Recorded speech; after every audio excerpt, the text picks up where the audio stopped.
Live from our 7 Tasmania studios, your nightly news with Tom Johnson begins now. Good evening. First tonight, hundreds of Tasmanians are expected to line up for free flu jabs at state-run clinics this weekend to arm themselves against another virus threat. 6 cases of influenza have already been detected in the community, prompting concerns it could put unwanted pressure on our health system. For hospitality worker Liam McQuaid, getting a flu shot isn't normally at the top of his to-do list until he found out about the government's free vaccination clinics. This clinic just sort of seemed like a really easy way to go about it. After sort of having all my vaccines, the ability to just drop into a clinic and get the flu vaccine, it made sense. The program is aimed at community members who may be at higher risk of exposure. It's about encouraging workers in critical industries like hospitality, agriculture, health, disability to come in and get their free flu vaccination in advance of winter. 6 cases of influenza have already been detected in the community.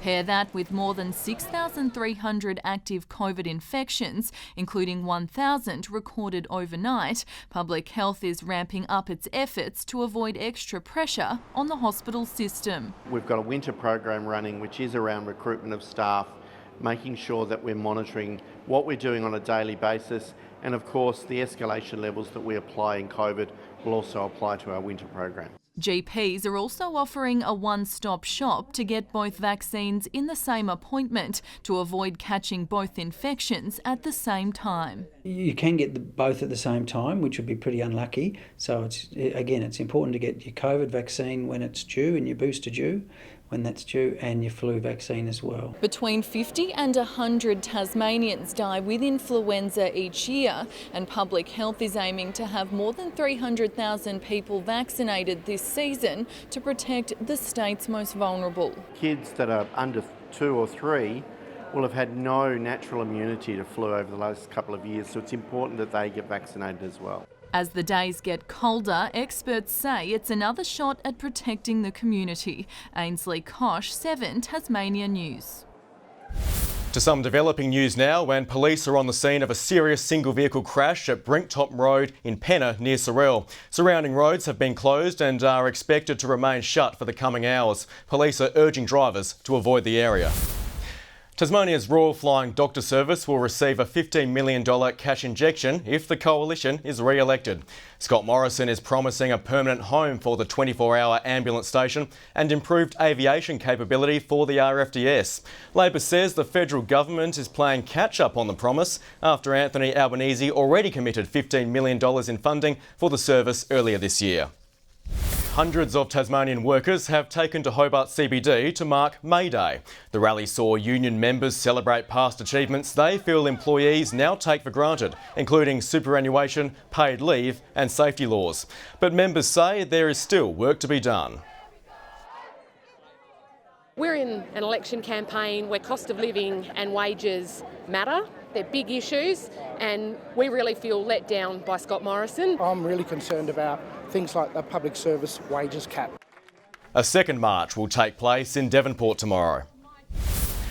For the first time ever, Disaster Relief Australia has established a presence here in Tasmania. The force is made up of veterans and volunteers aiming to provide rapid relief for areas impacted by natural disasters.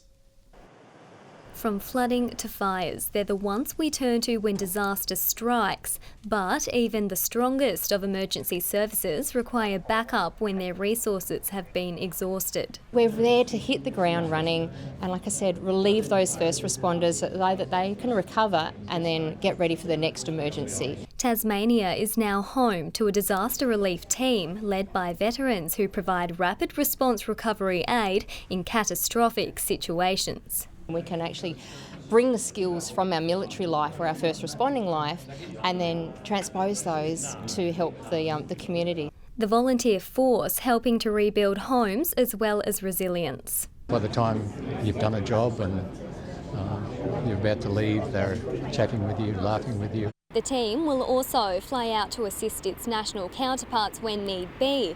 Its efforts made possible through federal government funding and a long list of partnerships. But it isn't only disaster zones that are benefiting from the service. The full-time military life has you committed 24/7. So when you leave that and all of a sudden you've got your family still, but all of a sudden there's this big piece missing. 42 people have already raised their hands to be part of the team. Finding this again is like a real coming home. It really feels that sense of purpose and belonging. Brianna Boylan, 7 Tasmania News. Hawthorn legend Peter Hudson says his grandchildren inspired him to publish his football story. The New Norfolk and Glenorchy champion returned to KG5 to launch his new biography, A Football Genius, which delves into Hudson's family archives and career highs and lows. Despite being initially reluctant to put a book together, Hudson is now thrilled to give his 7 grandchildren their own copy.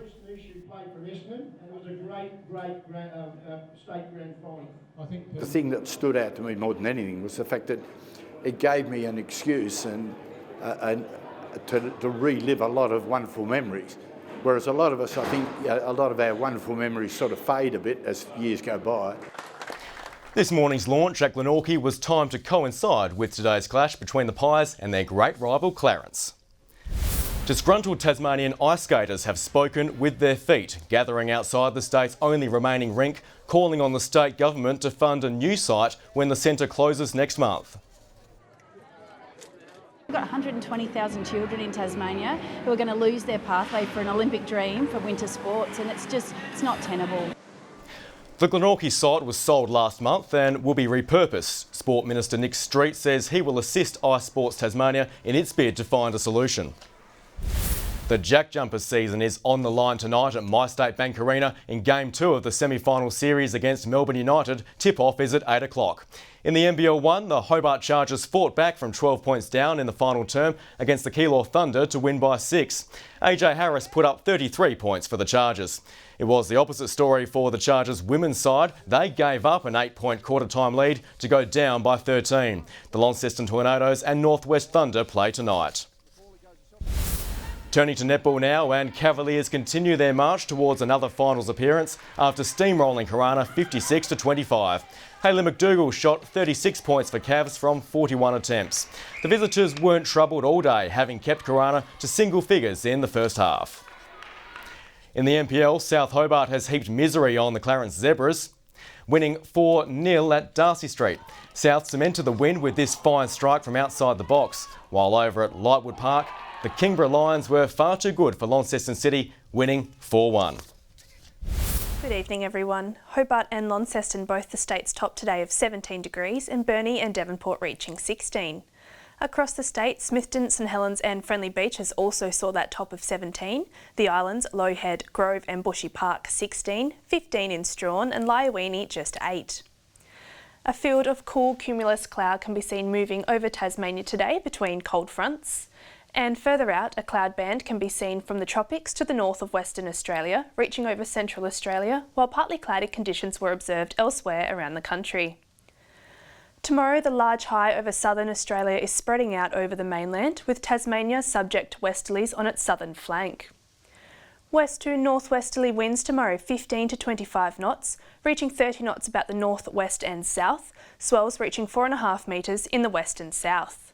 And there is a strong wind warning current for the northern, western and eastern coastal waters, including southwest lakes, Bank Strait and Franklin Sound.